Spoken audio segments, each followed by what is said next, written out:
किसी भी इंसान की ज़िंदगी उसी वक्त बदलना शुरू हो जाती है जब वो इस बात पर डट जाता है, इस बात का फ़ैसला कर लेता है कि मैंने अब अपनी ज़िंदगी के दिनों को बदलना है, बस बहुत हो गया। मैंने बहुत अपनी ज़िंदगी को बुरे दिनों का सामना कर लिया, ऐसी ज़िंदगी जी ली जिस ज़िंदगी को मैं नहीं जीना चाहता था।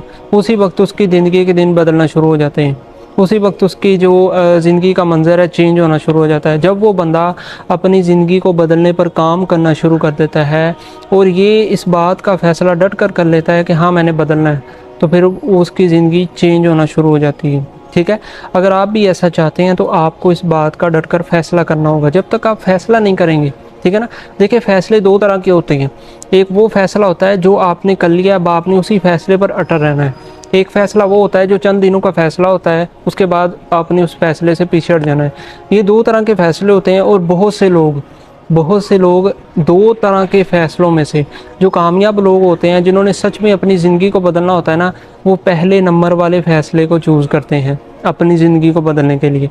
जिन लोगों के पास बहाने होते हैं, जिन लोगों ने अपनी ज़िंदगी नहीं बदलनी होती, वो दूसरे नंबर वाले जो फ़ैसला है उसे चूज़ करते हैं, जिसकी वजह से वो अपनी ज़िंदगी नहीं बदल पाते। तो अगर आप सच में इस बात को सीरियस हैं कि मैंने बदलना है खुद को, ज़िंदगी को, अपने हालातों को, अपने मामलात को, तो आपको चाहिए आप पहले नंबर वाले फ़ैसले को चूज़ करें, फिर ही आप अपनी ज़िंदगी को बदल पाएँगे, वरना आप अपनी ज़िंदगी को नहीं बदल पाएँगे।